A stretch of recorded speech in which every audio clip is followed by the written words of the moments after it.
Sekali lagi kita bertemu dalam sesi Tazkirah Kuliah Ramadan. Hari ini hari pertama Ramadan. Selamat berpuasa Ramadan Karim kepada semua. Kepada Ustaz Amir, selamat kembali. Kali keberapa pada Ustaz? Keempat ke tiga? Keempat. Jadi sempena dengan hari pertama Ramadan, kita memohon Ustaz Amir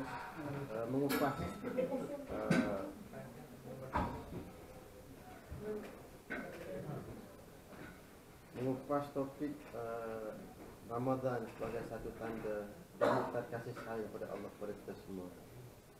Mungkin Ustaz Amir baru sampai dari Mekah minggu ni, saya ingat beberapa hari baru. Mungkin boleh cerita apa situasi di Mekah sekarang, bagaimana menaikkan minat kita untuk mana nak pergi umrah ke nanti, pergi haji ke nanti. Tapi sebelum saya serah kepada Ustaz Amir, saya ingin membawakan sekali lagi yang tabung-tabung kita masih dibuka pada sumbangan infak kepada rakan-rakan sekalian. Jadi, tafadhol Ustaz. Assalamualaikum warahmatullahi wabarakatuh. Subhanallah walhamdulillah wa la ilaha illallah wallahu akbar. Segala puji bagi Allah, Maha suci bagi Allah, dan tidak ada Tuhan melainkan Allah. Allah lah Tuhan yang dibesarkan di dalam hidup kita ini, dari dunia hinggalah membawa kepada hari akhirat.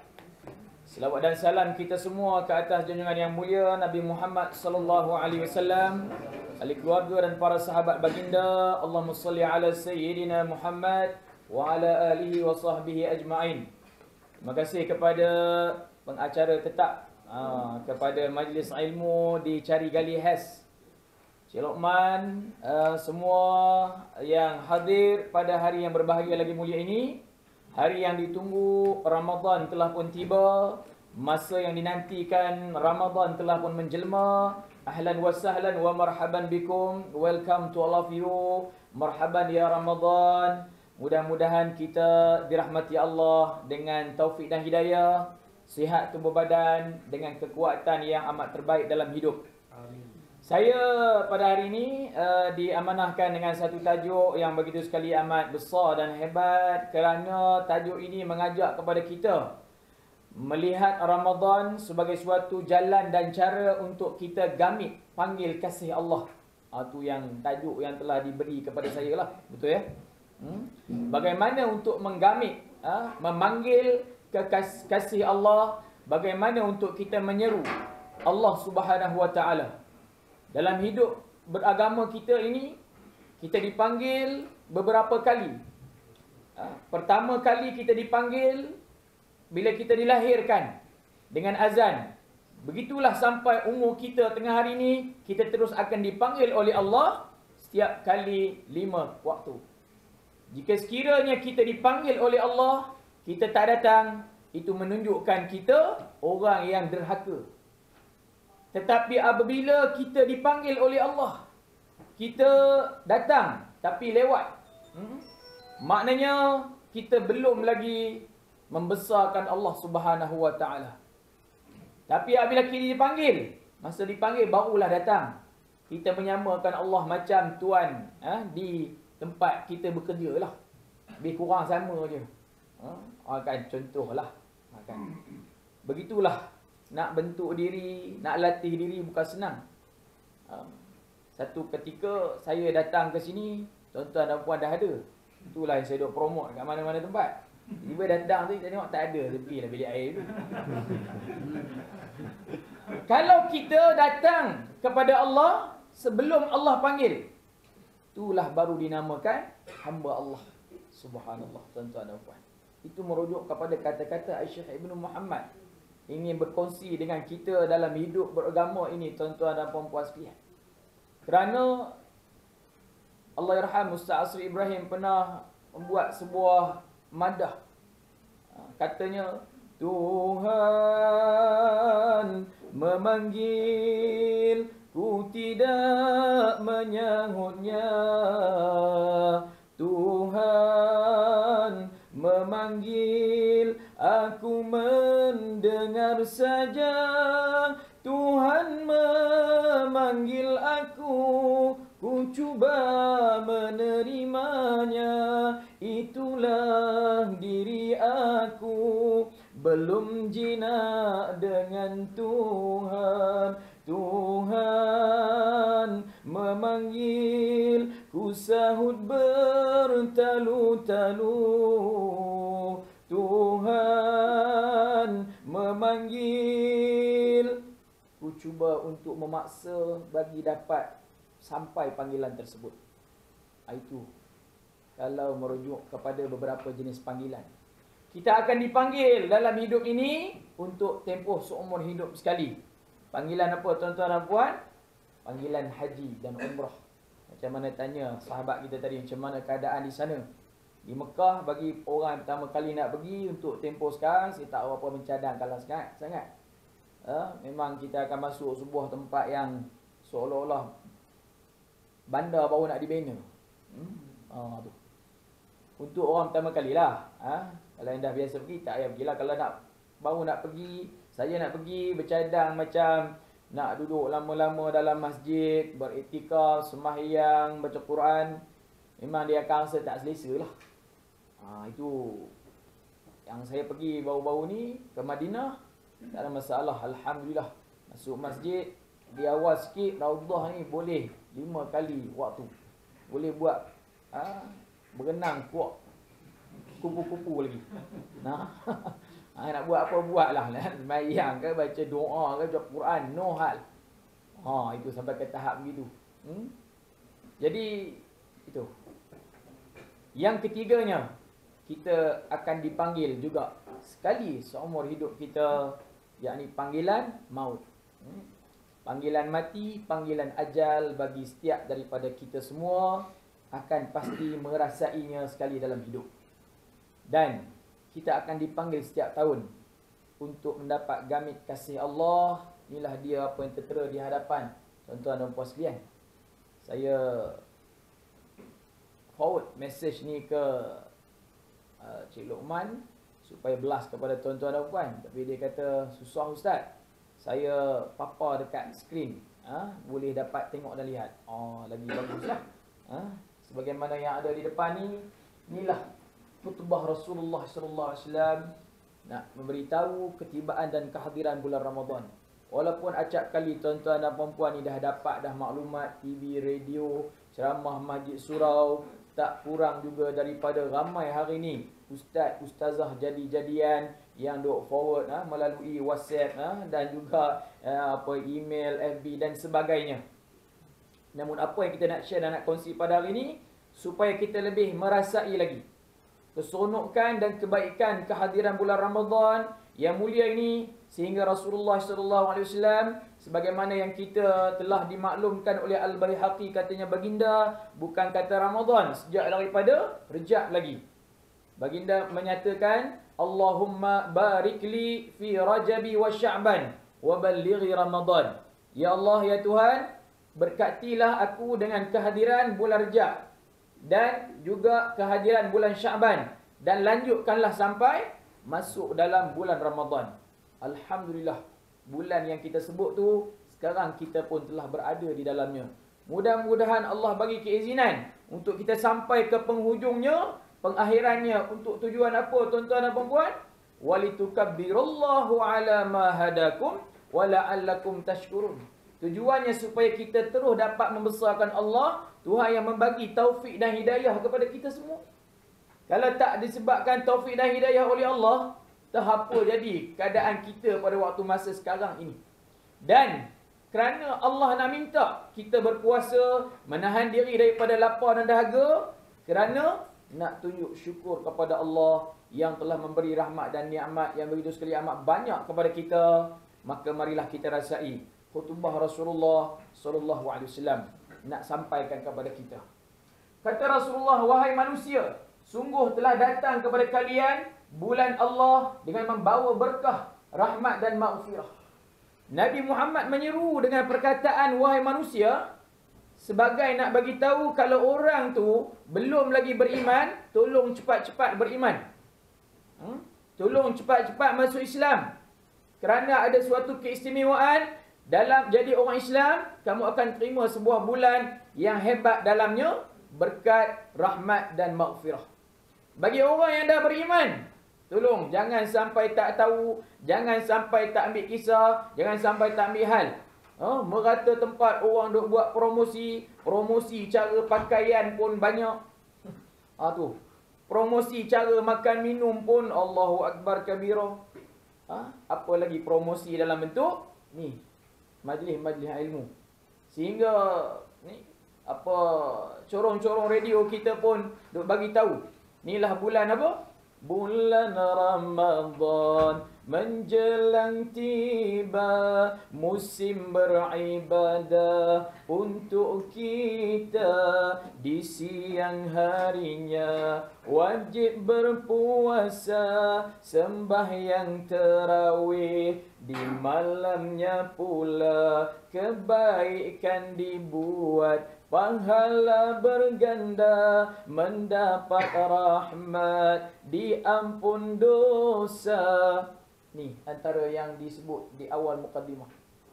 Sebab dia apa? Semulia-mulia bulan di sisi Allah, dan hari-hari yang kita lalui adalah hari yang paling hebat, paling utama, paling baik. Malam-malam yang kita hadapi adalah malam-malam yang paling utama.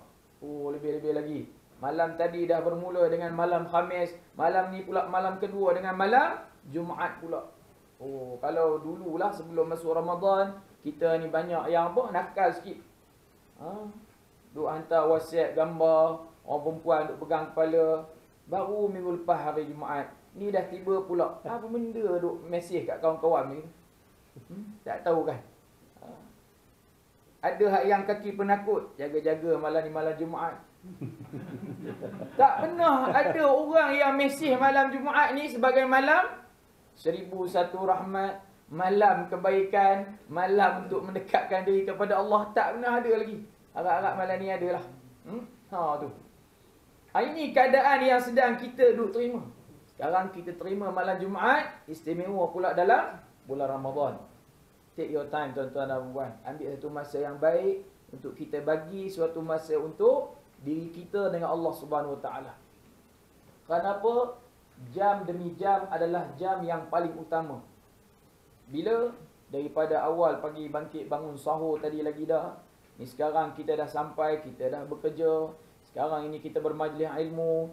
Apa lagi perkara manfaat lepas ni kita nak buat, sehingga kita nanti nak bersiap sedia berbuka puasa, itu pun dikira sebagai ibadat-ibadat yang juga walaupun taklah sehebat mana tapi dikira sebagai ibadat. Hatta kejap lagi dia akan sebut, kalau kita letih penat tak larat atas sebab kita dah macam-macam buat, tidur pun jadi ibadat. Bukan tidur tu beribadat, jangan silap tidur dalam bulan Ramadan jadi ibadat. Sebab setelah kita memang macam-macam perkara dah buat. Jangan kata pula, aku ibadat tidur je lah. Itu bukan beribadat namanya. Inilah bulan ketika kamu diundang menjadi tetamu Allah dan dimuliakan oleh Allah Subhanahu Wa Taala. Banyak ruang yang Allah panggil kita untuk jadi tetamunya. Pergi ke masjid, ke rumah Allah. Pergi ke Baitullahil Haram. Masjidin Nabawi, menjadi tetamu Rasulullah sallallahu alaihi wasallam. Tapi sebulan penuh ni Allah meraihkan kita dengan nak panggil kita menjadi Dhuyufur Rahman, tetamu-tetamu Allah yang amat-amat diraihkan. Allahu Akbar. Kita pun sedia maklum kalau jadi tetamu ni, macam mana dimuliakan, macam mana diraihkan. Begitulah Allah Subhanahu Wa Taala. Apa cara raian Allah? Yakni di bulan ini sehingga nafas-nafasmu menjadi tasbih. Tu. Macam mana tak jadi nafas, tak jadi tasbih? Bukan kata nafas tu keluar subhanallah, masuk balik jadi alhamdulillah. Tak. Maksudnya apa? Pemikiran kita, jiwa kita, hati kita, tindakan kita. Adakah apa tuan-tuan dan puan sejak daripada malam tadi, awal bangkit bangun pagi, duk fikir ada benda jahat apa nak buat, benda tak betul, tak elok apa duk nak laksanakan? Na'udzubillah min zalik. Kalau ada, astaghfirullahalazim. Maknanya daripada awal malam tadi ni ada suatu niat nawaitu yang baik, dah berlaku dah kepada kita. Daripada hari ini apa yang menjadi suatu keinginan dan kemahuan baik, Allah Maha mengetahui. Sehingga kan dikatakan apa? Kita bernafas tu pun menjadi penyucian kita kepada Allah SWT. Demi Allah sangat seronoklah tuan-tuan dan puan nak berjumpa dengan tuan-tuan dan puan pada hari ini. Walaupun yang nampak ada monyok sikit, nampak penat, letih, tak larat sikit, dia memang macam itu, biasalah. Kalau bulan-bulan biasa, daripada awal pagi tadi sebelum subuh tak makan ke, tak minum ke, tahan kadang sampai lepas zuhur pun, silap tak niat puasa sunat. Tapi kalau dalam bulan Ramadan ni, apa jadi? Dah sahur dah. Kecuali yang tak sahur lah. Tadi pun ada juga WhatsApp. Tak guna betul, tak guna. Pagi ni tak dapat nak sahur. Aduh, dah lah puasa pula. Jadi satu macam tekanan yang cukup amat dahsyat. Itu awak punya management lah, bukan orang lain punya silap. Tapi hari-hari lain kalau tak makan, tak minum daripada pagi, boleh pula. Diet sikit lah hari ni. Tahanlah, dah lama dah nak niat turunkan berat badan. Tapi bila bulan Ramadan dia tak boleh nak jadi macam itu. Dia berasa dia lah orang yang paling lapar kat atas dunia ni. Dia fikir dia lah orang yang paling dahaga kali kat atas muka bumi ni. Sedangkan kata Dr. Nawar Fazal, dia kata apa? Kalau dalam bulan puasa ni kamu fikir nak buat jahat, kamu dah sampai tak tahu beza dah baik dan buruk, tu bukan sebenarnya syaitan lagi dah duk kacau kamu. Tu kamu sendiri dah yang menjadi syaitan. Sebab buktinya dalam bulan Ramadan syaitan telah dirantai dan diikat. Hadis sahih menyebut. Bahkan ada riwayat kata sampai ke tahap nak bagi gembira orang beriman ni apa? Ditangkap, diikat, diletak di laut, bawah laut yang paling dalam. Tak kisahlah ikut suka Allah lah dia nak buat benda pun. Yang pentingnya syaitan lah tak ada. Hari tu yang ada siapa? Hanya semata-mata orang dan manusia. Waktu ni baru betul-betul menguji diri kita ni sebenarnya yang betul selama ini ke diri kita yang tak apa betul selama ni. Subhanallah, tuan-tuan muslimin dirahmati Allah. Ni tidurmu ibadah. Iyalah kan, tidur ni selalu sering kali dikaitkan dengan apa? Untuk kita bagi ruang rehat kepada diri dan tubuh badan. Tu. Maka memberi ruang diri kepada tubuh badan ni sebahagian hak daripadanya. Cuma bagilah waktu yang betul. Tu. Waktu betul-betul tidurlah kan. Waktu kerja tak boleh tidur.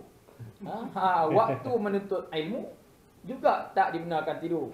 Cuma kalau dah nak tertidur juga tak boleh buat apa-apa lah. Saya tak tahulah suara saya ni volume dia macam mana. Dengan menyanyi apa sulam lagi masuk. Takkan suruh saya berdiri pula kan. Tu. Jadi terpaksa lah kot dah lah kalau nak kena berdiri. Tuan-tuan muslimin dan muslimat yang dirahmati Allah. Amal-amalmu diterima dan doa-doamu diijabah. Dia tengok ayat 183, 184, 185 surah Al-Baqarah menceritakan tentang hukum hakam bulan puasa, Ramadan, Al-Quran dan sebagainya lagi. Tapi ayat 186. Selepas daripada itu Allah kata apa? Wa idza sa'alaka 'ibadi 'anni qarib ujibu da'watad da'i idza da'an falyastajibu li wal yu'minu bi la'allahum yarshudun.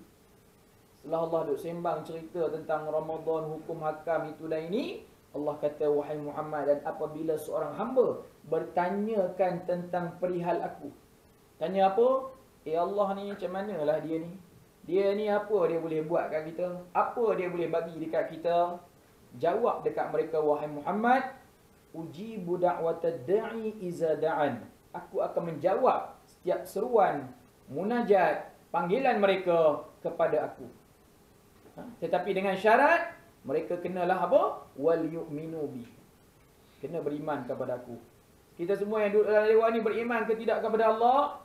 Alhamdulillah. Kita telah beriman, percaya kewujudan Allah, keberadaan Allah, walaupun daripada umur bila sampai hari ni kita tak pernah tengok rupa dia, kita tak pernah lihat dia, kita tak tahu rupa bentuk dia macam mana, tapi kita yakin kewujudan dan keberadaannya. Allah kata apa? Aku akan bagi petunjuk ke dalam hidup dia. Subhanallah. Inilah yang Allah kata, amal diterima, doa diijabah. Make sure tuan-tuan dan puan, nak tahu amal kita diterima atau tidak, pastikan kita ikut macam mana cara Rasulullah sallallahu alaihi wasallam buat. Niat kerana Allah, belajar menuntut ilmu agama dengan secara tepat Al-Quran dan Sunnah. Walaupun sebenarnya dalam bentuk penerimaan ni kita bukan boleh buat keputusan. Keputusan itu hanya ada di tangan Allah. Tapi sekurang-kurangnya apa yang kita buat tu sampai level apa? Sah. Ada orang dia tak puas hati, dia bertanya soalan, macam mana Ustaz amal saya diterima atau tidak? Manalah kita nak tahu jawab. Sebab dia tidak ada suatu jawapan yang tepat. Cuma diberitahu oleh Rasulullah, buat kerana Allah, buat macam mana Rasulullah SAW tunjuk. Macam mana Rasulullah SAW bagi tahu melalui Al-Quran dan hadis. InsyaAllah, sekurang-kurangnya kepada kita ni, kalau orang tanya apa benda yang kita buat, betul ke kau buat apa yang kau lakukan ni?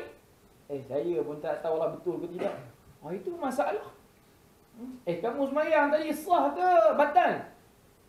Tak tahulah. Engkau ni duk tanya-tanya aku, faham pula dah, confuse lah pula aku. Itu orang yang tidak ada keyakinan diri. Orang yang dia tak tahu betul ataupun salah. Apa yang kau tanya ni? Aku buat tadi sah lah. Aku tengok ada benda tak betul tadi. Apa benda yang tak betul? Tolong bagi tahu. Tu. Dan kalau dia bagi tahu tu memang benar dan tepat, ya ke? Terima kasihlah tolong bagi tahu kat aku. Allah pun tak marah. Tengok. Tapi jangan duk biar diri. Macam mana kita dah selesaikan satu topik yang tak habis lagi. Di mana-mana tempat harap dah selesai. Dah lah dicari gali khas ni. Mengenai apa? Solat jamak qasar. Tu. Alhamdulillah ya.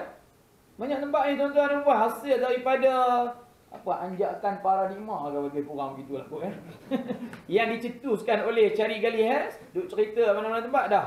Gawai kerajaan rupanya Allah berlambak lagi tuan-tuan dan puan. Orang yang tak tahulah confused ke keliru ke, rupanya salah faham. Jadi susahlah kita jadi orang yang solat semayang ni memang payah. Lebih baik jadi orang tak solat tak semayang. Dia apa dia dah fikir? Jamak qasar ke? Aku fikir jamak aje. Jimak aje. Dah.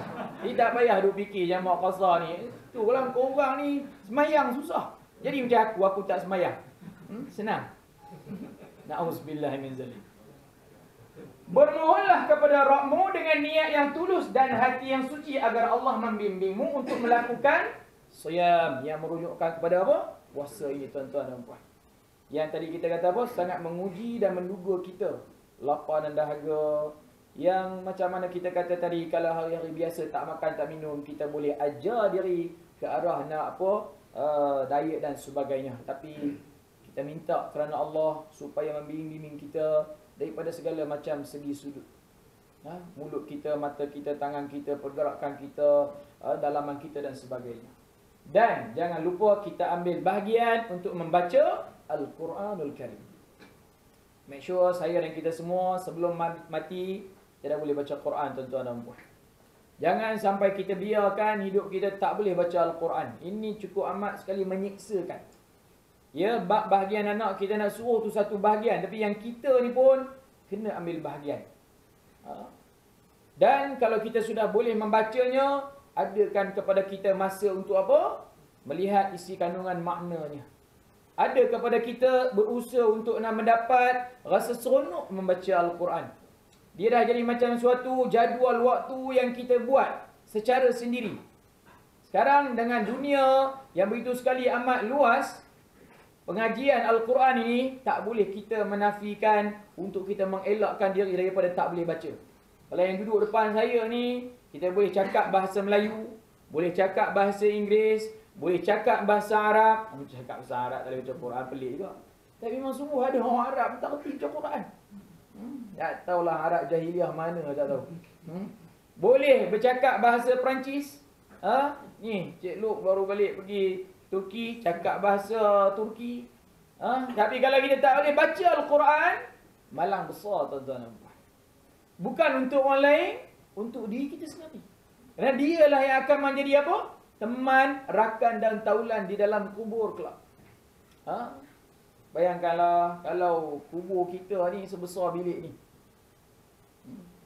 Tapi dalamnya ada kelengkapan macam-macam. Boleh pula buka pintu cari kawan-kawan. Tapi kalau bilik itu hanyalah seluas katakanlah meja ni.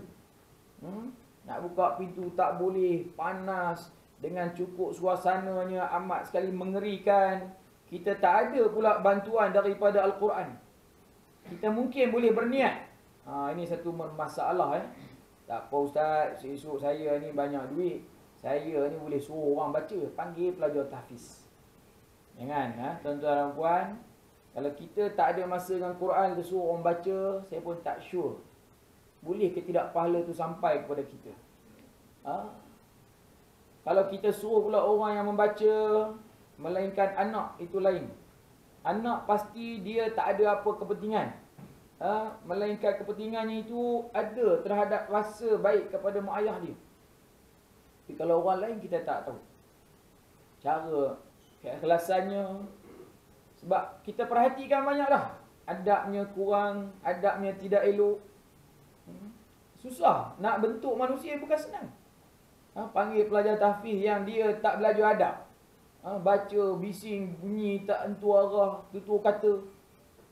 Kita pun tak pasti. Sebab apa, dalam pemberitahuan agama, kalau nak dibuat, buatlah dengan bacaan yang tidak terlampau kuat dan perlahan.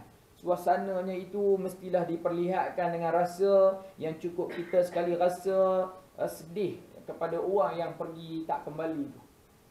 Tapi kalau dah baca macam tak tahu nak ulun habis ke sampai ke 30 juzuk tu kan. Dengan baca tak tahu ujung pangkal tajwidnya macam mana, na'udzubillah min zalik. Samalah juga kalau kita pergi ke majlis-majlis bacaan Yasin tali arwah ni kan. Tuan-tuan dan puan, sedih. Masyarakat kita kadang-kadang Al-Quran ni, dia kadang-kadang duk tunggu tetamu sampai ketidak lagi orang duk bagi surat Yasin. Lebih kurang besar handphone ni je. Dia pun baling letak dekat bawah kaki. Ada persoalan tuan. Kita pun dia bagi kita pula jadi macam nak luruh jantung. Ni macam mana? Kata, kat Quran tu kita nak mula jadi. Tak apa. Dia tak tak apa. Mana boleh tak apa, kebaling dengan benda ni remote apa. Orang kau tahu. Tak, kita tak faham tuan-tuan. Sedangkan dia mengharapkan apa? Kemuliaan dan kebaikan, pahala ganjaran daripada Al-Quran. Tiba dia tak muliakan Quran. Ini dikafur tuan-tuan. Saya letih kalau majlis-majlis yang macam tu. Kita ada orang yang dia tak ambil peduli. Kita tak tahu you buat benda ni is ibadat ke, adat ke, apa tujuan ke. Ini yang geng Wahabi tak suka.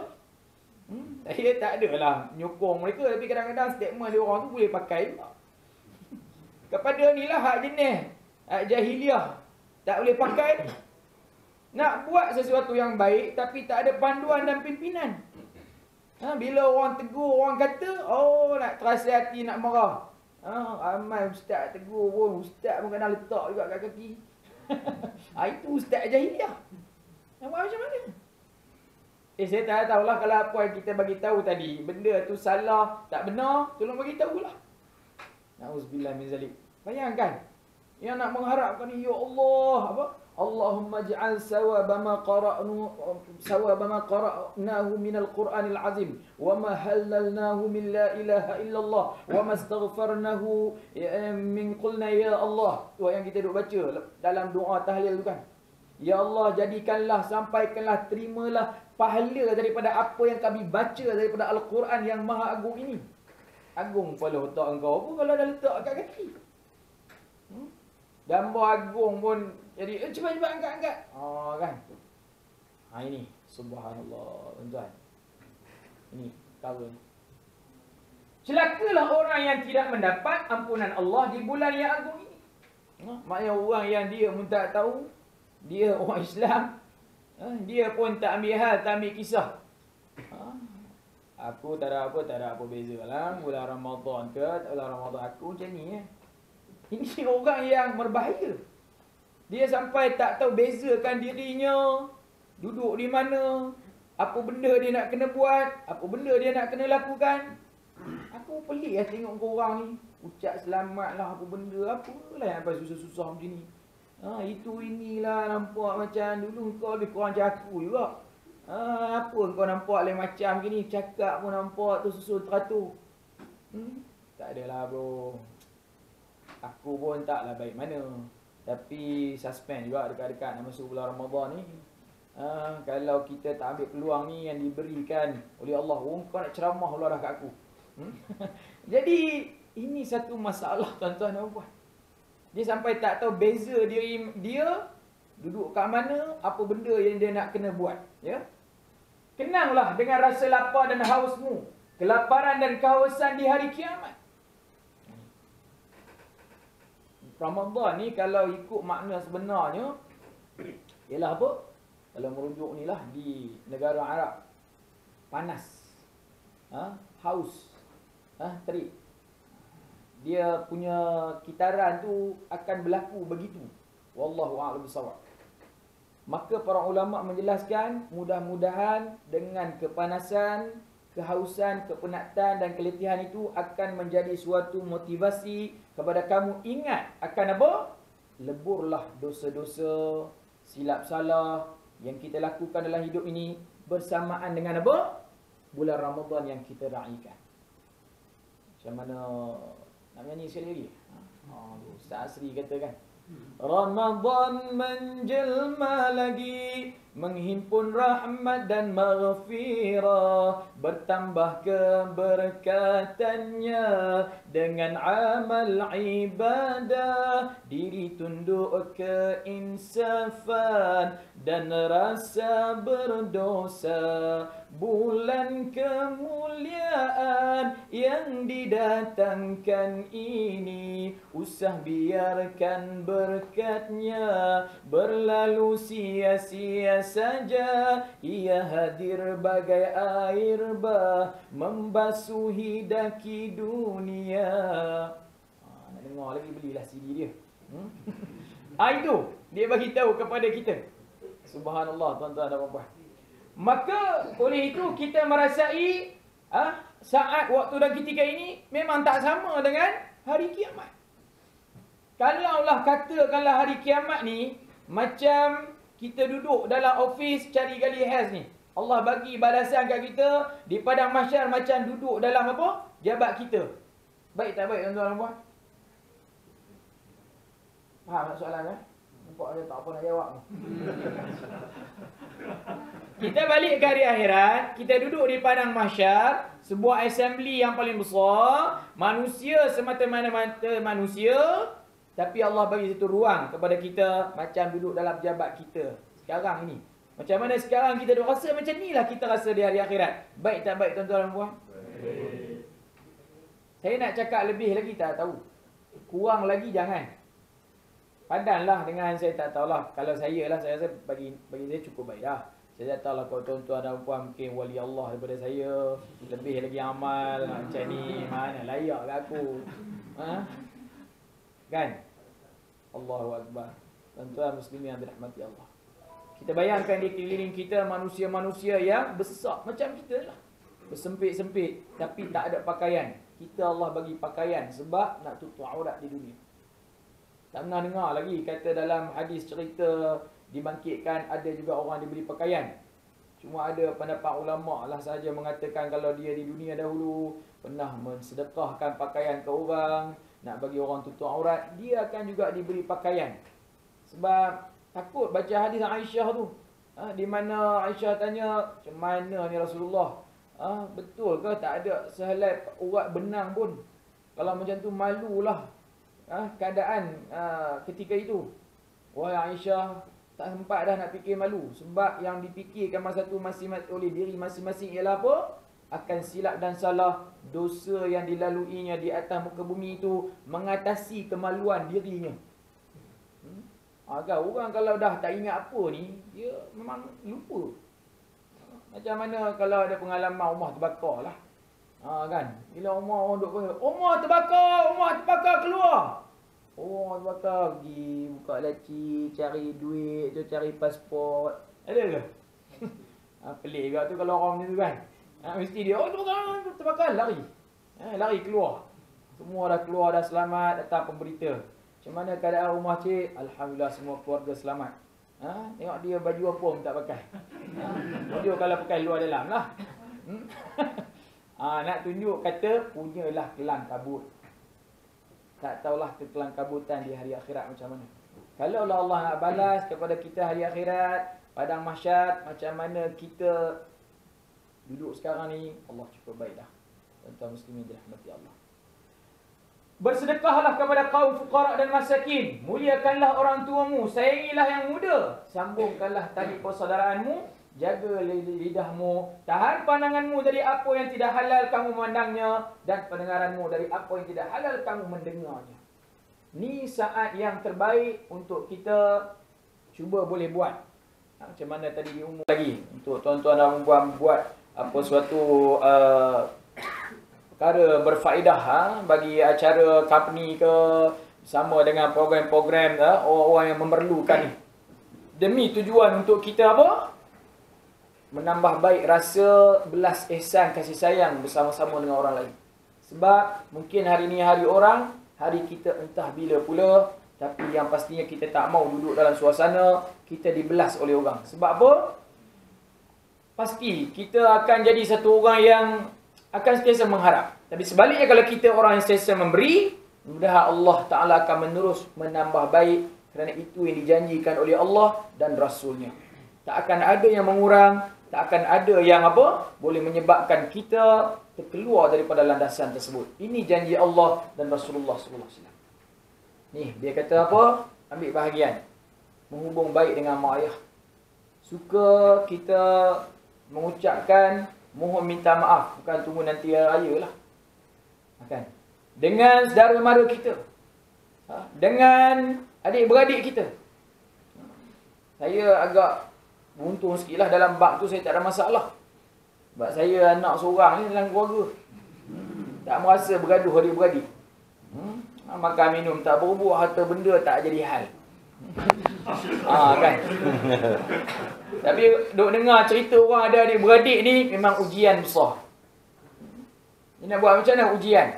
Kan? Sekarang ni kita dah ada anak baru 2 orang. Baru kita tahu sebab apa adik-beradik bergaduh. Kecil lagi, seorang baru 3 tahun, seorang baru 7 tahun. Berebut makanan je. Berebut mainan je kan. Tapi bila dah umur macam ni, dia tak main dah. Makanan dengan mainan. Dia main benda lain pula. Apa sebab ni, saya pun tak tahu. Jadi nak tahu, tengoklah 3 Abdul. Baru kita tahu. Kan. Dahsyat kan? Allahu Akbar. Cukup menakutkan. Cerita yang ditampilkan secara komedi tu, ya akhirnya boleh memberi kesedaran dan keinsafan kalau orang yang nak ambil lah. Ya. Dahsyat, na'udzubillah min zalik. Tengah apa diberitahu ayah tengah duk sakit. Ni 2 orang abang duk sembang lah. Kekanda. Dr. Zain mengatakan ayah anda sakit berat. Ini ada harapan mati. Jika sekiranya ayah anda mati, semua harta terpulang kepada siapa ayah anda? Oh, kepada kekanda lah, sebab kekanda anak yang paling tua. Oh, itu diktator. Tak boleh lah, dia katakan. Kekanda anak yang tua. Kekanda akan mati dulu. Dermakan saja kepada adinda. Itulah baru dipanggil demokrasi. Demokrasi apa? Demokrasi terpimpin. Terpimpin kepala otak engkau, dia kata. Berebut adik-beradik dengan harta benda. Jawab. Adinda yang bongsu. Apa kanda berdua ni merepek? Ayah anda belum mati lagi. Jangan banyak cakap. Tengah duk apa itu ni, hadam dia panggil. Tuan. Tuan besar panggil. Jadi bergaduh kat bawah lah, bergaduh kat atas pula. Ayah tengah duk baru saja periksa oleh doktor. Ni anak yang nombor 2 tanya. Eskadarisman ni kan. Ayah anda, jika sekiranya ayah anda mati, semua harta terpulang kepada siapa? Kekanda, kenapa biadab tu nak bertanya soalan macam ni di hadapan ayah anda? Kekanda bukan biadab, kekanda cuma ingin tahu saja. Tu dia punya skrip tu hampir nak lebih sama. Subhanallah. Tuan-tuan, adik-beradik, ambil time yang terbaik. Kalau kita sama kita duduk di office, Ni, ada ke tidak rasa mawaddah warahmah kita sama kita? Wujud tak rasa kasih sayang di antara semua para staf sekalian? Tak apa jawab memang. Ada masalah ke di kalangan kita? Tak. Jangan. Buang. Kita masuk punch card kita. Aku suka tempat ni. Aku sayang semua orang yang bekerja di sini. Aku nak semua orang baik. Aku jumpa nak tegur. Dan mudah-mudahan dapat sewujud sebuah teamwork yang baik. Macam mana bos? Betul bos? Allah. Tak mau wujud. Rasa dengki hati nak menjatuhkan. Ini semua bala tuan-tuan dan puan. Macam mana yang kita duk terima sekarang? Menariklah kita duk tengok ulasan beberapa mufti mengatakan Malaysia seolah-olah hilang dah barakah. Takut tuan-tuan. Tak payah, saya tak mau ulas lah di seluruh negara tu. Kita ulas dalam bentuk cari gali has pun sudah. Ini kita tak mau tuan-tuan dan puan. Istilah yang dibawa dalam masyarakat kita, yang muda menghormati yang tua menyayangi yang muda. Kena bawa dalam tempat kita duduk bersama bertugas ni. Cuma soalan daripada saya, siapa nak mula dulu? Yang muda menghormati yang tua menyayangi yang muda. Siapa nak mula dulu?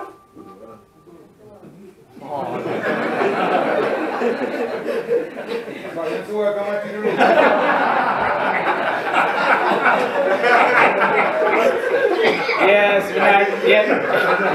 Sebenarnya kalau lebih beradab jangan jawab.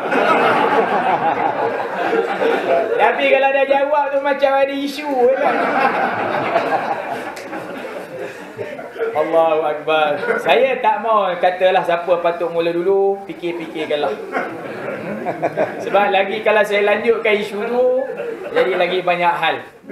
Tapi itulah hakikatnya dalam bulan Ramadan ni. Maafkan. Kita suka memberi maaf dan kita menerima maaf. Kita suka berjumpa, bertemu, mendoakan. Ini rahmat tuan-tuan dan puan. Tapi kalau iri hati, dengki, hasad, nak menginaya, ini semua malapetaka, bala bencana, na'udzubillah min zalik. Dan jangan tiru nak buat maaf ni macam ada satu lagu ajaran sesat juga lah. Saya tengok lirik dia tu tak bagus lah, tapi saya hafal lirik tu. Aku maafkan kamu, tak perlu kita bertemu, cukup kau tahu yang aku maafkan kamu. Tolong teruskan hidup, jangan sebut namaku. Ada terletak di hujung kampung, di bawah kota ada cermin kopak, di bawahnya tersembunyinya. Terlupa saya. Itu tak elok. Kita maaf, tapi tak mau berjumpa. Maaf dah baik dah, sampai tak mau berhubung. Itu tak betul. Siapalah reka lirik ajaran sesat macam itu. Semalam saya tegur kat TV3. Kata Hot FM ni apa benda ni, salam kosong-kosong lah apa benda. Korang ni bawa ajaran tak apa betul ni. Kan lagu tu jangan duk siar. Sengih gelak je penerbit dia kan.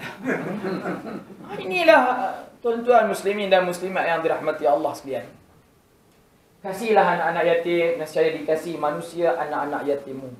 Kita tak tahu dalam hidup kita, one day kemungkinan kita juga akan ada anak yatim disebabkan kita akan pergi. Yang waktu itu anak-anak kita masih lagi memerlukan belai kasih daripada orang tua. Itu dia. Bertaubatlah kepada Allah dari dosa-dosamu. Angkatlah tangan-tanganmu untuk berdoa pada waktu salatmu. Kerana itulah saat-saat yang paling utama ketika Allah Azza wa Jalla memandang hamba-hambanya dengan penuh kasih. Dia menjawab mereka ketika mereka menyerunya, menyambut mereka ketika mereka memanggilnya, dan mengkabulkan doa mereka ketika mereka berdoa kepadanya. Inilah poin besar dalam tajuk yang diberikan kepada kita pada hari ini. Apa doa yang paling terbaik dalam bulan Ramadan ni tuan-tuan dan puan? Tak ada lain yang kita dah biasa dengar dan kita dah biasa baca. Apa dia?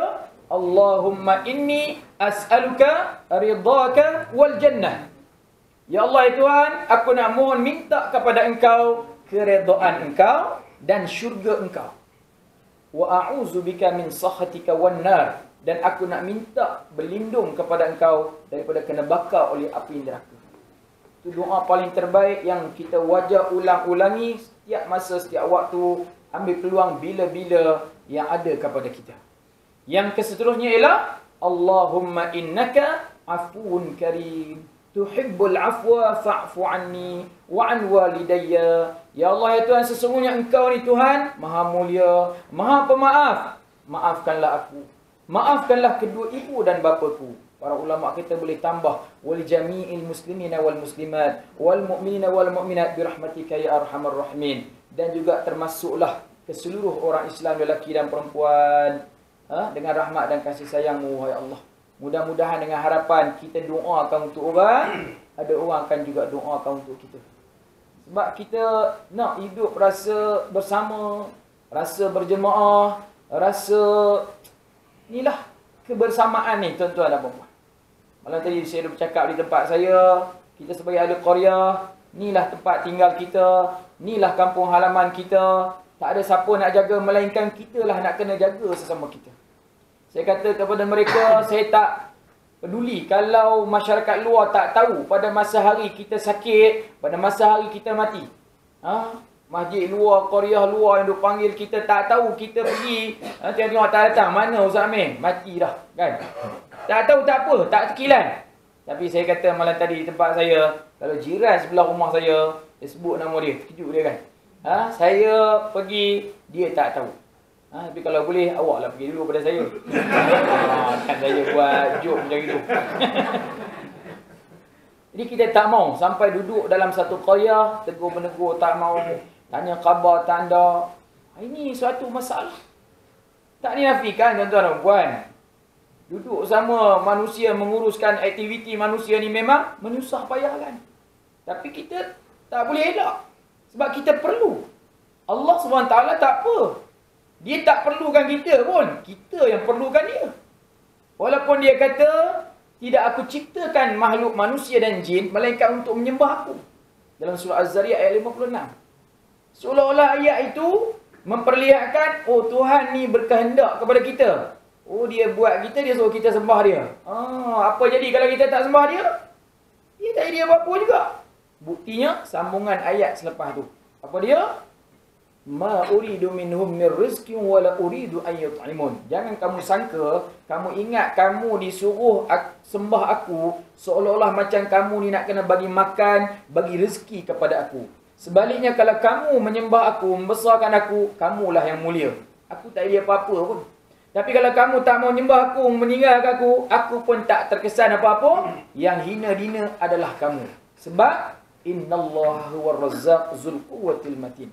Orang jarang baca tuan-tuan 3 ayat tu yang dia serangkai. Orang duk baca 1 ayat tu lah saja. Sebab sesungguhnya akulah Allah, Tuhan yang menganugerahkan dan memberi rezeki kepada kamu setiap masa, setiap waktu di dalam hidup ini. Subhanallah. Wahai manusia, sesungguhnya diri-dirimu tergadai kerana amal-amalmu. Nabi kata, kita ni ada buat apa-apa satu perkara dalam hidup, sia-sia ke, kita tak tahu baik buruknya macam mana, boleh diberi anugerah kebaikan oleh Allah dengan sebab amal baik kita. Dan bebaskanlah juga diri kita dengan apa? Istighfar.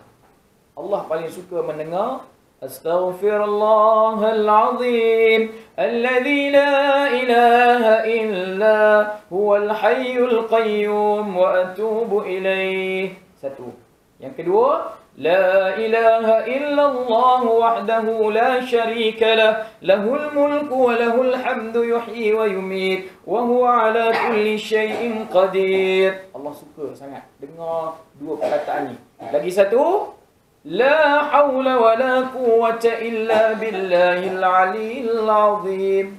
Ketiga-tiga lafaz zikir tadi memberitahu akan kebesaran Allah, kekurangan dan kelemahan diri kita yang mengharapkan bantuan daripada Allah SWT. Punggung-punggungmu berat kerana beban dosamu. Maksudnya diri kita ni banyak sangat masalah. Maka ringankanlah dengan memperpanjangkan sujudmu. Sukalah kepada kita di samping kita apa? Berdoa dalam keadaan kita luahan, tak perlu angkat tangan. Ataupun pada masa kita disuruh angkat tadah tangan. Pada masa yang lain kita rayu di dalam sujud kita. Allah suka seorang yang menghinakan dirinya bila mana kepala duduk di bawah daripada kemaluannya. Ada rasa sombong kan masa tu? Pelik jugalah kalau dah sujud pun. Hebat aku ni. Orang gila kau rasa macam gitu. Kepala dah duduk daripada bawah kemaluan pun duk rasa besar diri lagi. Pelik yang amat sangat.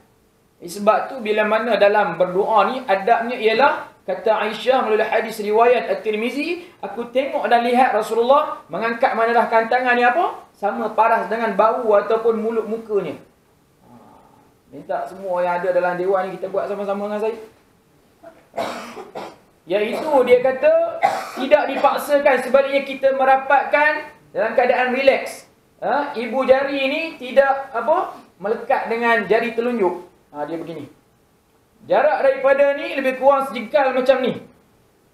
Ni badan ditegakkan, bukan tangan macam ada duk pangku dekat peha ke apa ke. Minta maaf tuan-tuan, ini saya terpaksa nak kena tunjuk ni. Angkat.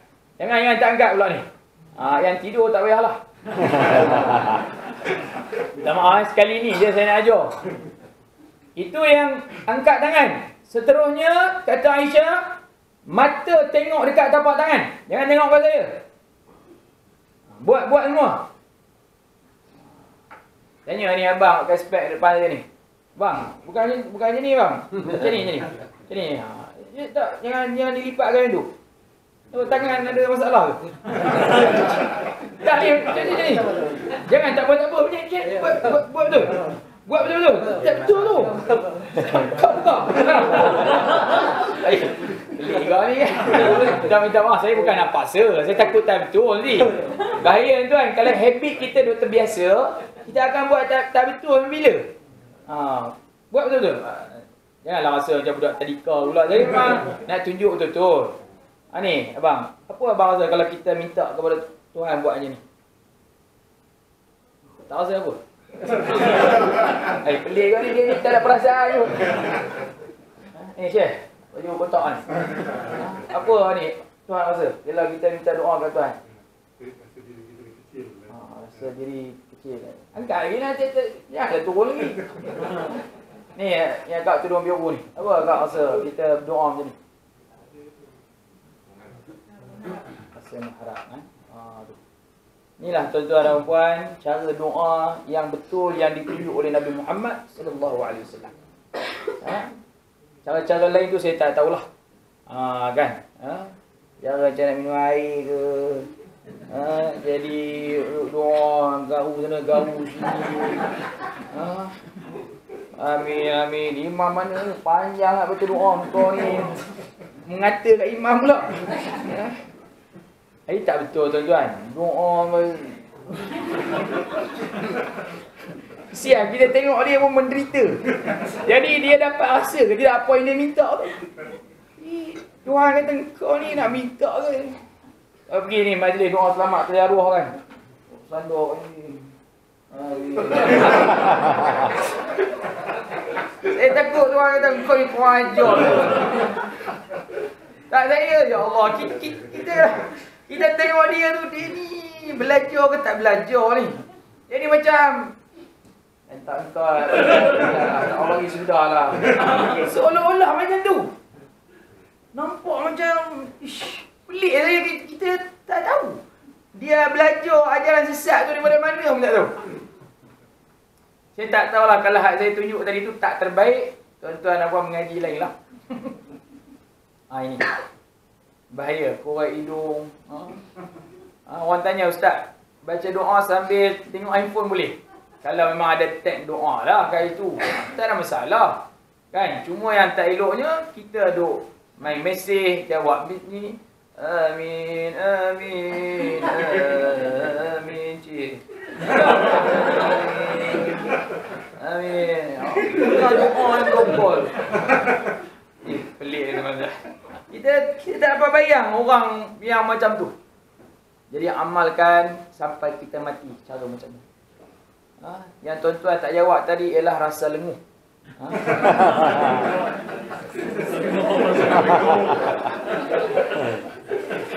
Bayangkan tuan-tuan, lenguh, penat, letih, talarat tu akan hilang sebenarnya. Sebab kalau tuan-tuan pergi Madinah, pergi Mekah kan, oh ya Allah, nak masuk Raudhah tu ialah kalau pada musim peak hour susah. Dah dapat tu, subhanallah, dahsyat. Tak boleh bayangkan, tak tahu macam mana. Nak bagi tahu macam itulah. Dia sampai apa? Madinah saya pergi baru ni, sampai dah tengok tu, sampai dah tak tahu nak buat apa dah, duk ambil gambar pula. Duk selfie pula kan. Hantar kan, aku dalam Raudhah. Sebab dah senang masuk. Cuba susah nak masuk. Jadi kesusahan dan kepayahan tu, dia gunakan saat tu terbaik. Sampai dah habis semayang ni, nak semayang lagi, sampai polis kata, dah bagi orang lain pula. Dah, kau dah lama dah baca doa. Ni saya nak baca Quran. Baca Quran kat seluar depan lah. Sebab kena marah dengan polis. Seluar depan tu kosong, tak mau pergi duduk. Cuma nak duduk lah Raudhah. Raudhah tu bukan seluar mana pun.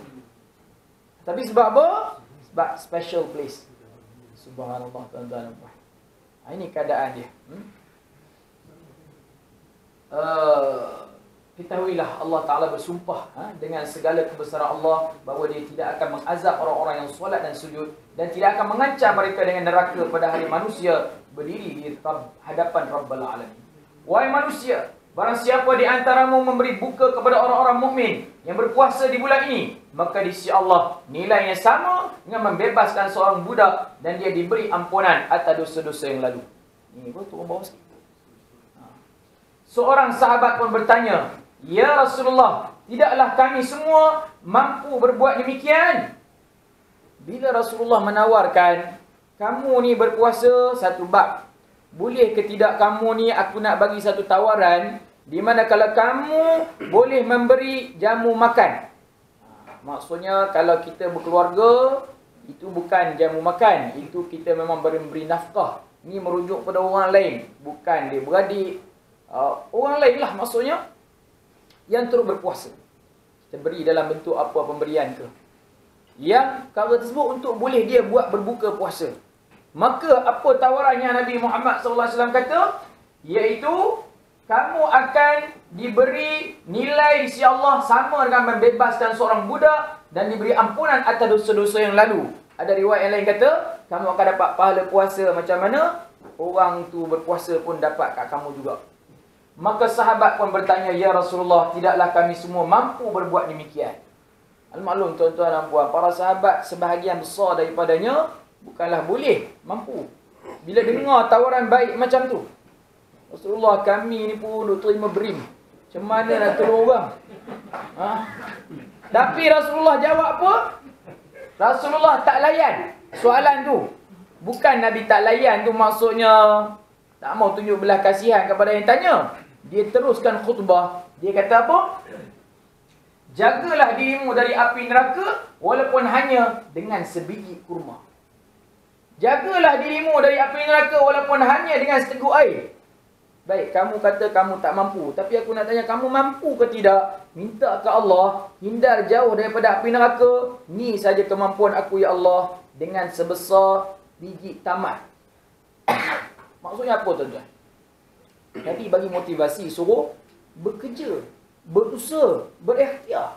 Bukan tunggu, duduk, tak buat apa-apa. Itu Islam tak suka. Takkan sampai kamu hidup ni nak bekerja untuk dapatkan nilai sebesar tamar pun tak boleh. Kau ni orang ke apa? Dia nak beletir lah. Tuan-tuan, ini Allahu Akbar. Saya ingat kalau duduk Mekah Madinah ni pembohong lah. Tak payahlah kalau kata tak ada duit. Dahsyat. Ini kalau duduk di sini pun Malaysia ni Allahu Akbar. Sampai hak geng duk minta sedekah ni sanggup menipu agama. Sanggup menipu pakaian. Ni berhati-hati tuan-tuan dan puan. Walaupun sedekah kita tu memang dah diterima, tapi memberi peluang kepada sindiket-sindiket jahat. Tuan-tuan bagilah kepada tempat yang sememangnya ada betul-betul pengesahan supaya dapat dimanfaatkan maksudnya. Kalau bagi kepada tu memang tak berfaedah, tak bermanfaat. Cuma tak tahulah kalau Allah nak ubah diri mereka daripada tak baik kepada jadi baik. Wallahu a'lam bissawab. Tu. Lihat. Jadi nak menunjukkan bekerja sangat penting. Kalau kita tak mampu nak mengeluarkan zakat, keluarkanlah sedekah. Dan sampai ke tahap kita disuruh setiap setahun sekali keluarkan dalam bentuk zakatul fitrah. Zakatul fitrah maknanya kamu tak boleh bekerja dalam tempoh setahun ni untuk simpan RM7.50. Sampai RM7.50 tak boleh nak simpan. Orang ke apa? Nak cerita macam itulah. Disuruh beri kepada orang miskin. Aduh, maksudnya berapa tahun ni? RM7.50. Susahlah kalau saya seorang boleh lah. Ni saya, ni isteri dengan anak-anak. Dapat bini dengan buat anak boleh pula sampai nak. Bukanlah Tuhan nak marah Nabi nak ni. Nak ceritanya, kamu tak boleh bayangkan ke di balik di hari akhirat lebih susah lagi. Maka di sini wahai manusia, siapa yang membaguskan akhlaknya di bulan ini, dia akan berhasil melewati melalui siratul mustaqim pada hari ketika kaki-kaki banyak tergelincir. Siapa yang meringankan pekerjaan orang-orang yang dimiliki tangan kanannya, yakni oleh para pegawai atau pembantu di bulan ini, Allah akan meringan pemeriksaannya di hari kiamat. Maksudnya kita menolong bantu kepada bahagian-bahagian inilah dalam hidup beragama kita ni. Kadang-kadang kita buat kerja, kita boleh buat. Tak perlulah kita sampai nak minta tolong. Kita boleh tolong selesaikan. Saya ingat, tuan-tuan boleh faham kalau kaedah dalam suasana syarikat.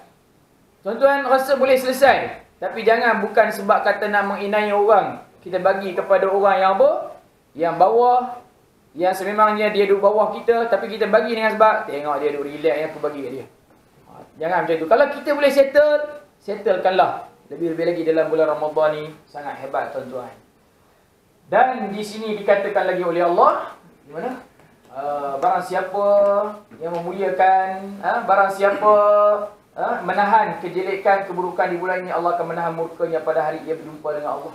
Barang siapa yang memuliakan anak yatim di bulan ini, Allah akan memuliakannya pada hari ia berjumpa dengan Allah. Barang siapa yang menyambungkan tali persaudaraan silaturahim di bulan ini, Allah akan menghubungkan dia dengan rahmat Allah pada hari ia berjumpa dengannya. Barang siapa memutuskan kekeluargaan di bulan ini, Allah akan memutuskan rahmatnya pada hari ia berjumpa dengan Allah. Barang siapa yang melakukan solat sunat di bulan ini, Allah akan menuliskan baginya kebebasan dari api neraka. Jangan kita lepaskan peluang, especially muslimin. Every night kita akan ada solat sunat tarawih yang tak akan ada dalam bulan-bulan yang lain. Muslimat kalau dapat peluang pun sangat-sangat baik, kerana Allah akan memberi cukup amat hebat. Barang siapa melakukan solat fardu baginya ganjaran seperti melakukan 70 solat fardu di bulan ini. Barang siapa memperbanyakkan selawat kepadaku di bulan ini, Allah akan memberatkan timbangannya pada hari ketika timbangan meringan. Barang siapa di bulan ini membaca satu ayat Al-Quran, ganjarannya sama seperti menghatam Al-Quran pada bulan-bulan yang lain. Wahai manusia, sesungguhnya pintu-pintu syurga dibukakan bagimu, maka mintalah kepada Tuhanmu agar tidak pernah menutupkannya bagimu lagi. Pintu-pintu neraka tertutup, maka mohonlah kepada Rabbmu untuk tidak akan pernah dibukakan bagimu. Syaitan-syaitan terbelenggu, maka mintalah agar ia tak lagi pernah menguasaimu. Aku, yakni Ali bin Abi Talib, yang meriwayatkan hadis ini berdiri dan berkata, Ya Rasulullah, apa amal yang paling utama di bulan ini? Punya panjang Nabi duduk ceramah, macam seolah-olah tuan-tuan dan puan duduk dengar ni lah kan. Apa nak habis ni Ustaz? Jadi, punya ceramah Nabi, khutbah punya panjang, dia pergi tanya macam tu pula. Ya Rasulullah, apa amal yang paling utama di bulan ni? Takkan Nabi jawab, kau ni tak reti ke? Aku punya panjang cakap tadi. Nabi jawab satu statement, Nabi tak jawab macam tu, itu saya lah tu. Nah, dia kata, Ya Abul Hasan, amal yang paling utama di bulan ini adalah menjaga diri dari apa yang diharamkan oleh Allah Subhanahu Wa Taala. Cukup maknanya kita dapat faham bahawasanya dalam bulan Ramadan ni kita tak mau lepas daripada apa? Amal-amal baik, amal-amal yang elok. Jadi oleh kerana masa pun sudah begitu sekali amat lewat dah, sekadar itu sahaja yang dapat saya share dan kongsi bersama-sama dengan tuan-tuan dan puan-puan. Mohon minta maaf banyak-banyak, mudah-mudahan baik di sisi Allah. Yang silap dan salah merupakan kelemahan diri ini. Dengan itu saya ucapkan ribuan terima kasih sekali lagi kepada pihak Cari Gali Hes dan semua yang hadir. Mudah-mudahan terus dapat menghidupkan suasana majlis ilmu sebagaimana jadual yang telah dikeluarkan di sini. Mudah-mudahan kita mendapat rahmat Allah. Dengan itu, aqulu qawli hadza wa astaghfirullahal azim li wa lakum Wassalamualaikum warahmatullahi wabarakatuh. Taqabbalallahu minkum.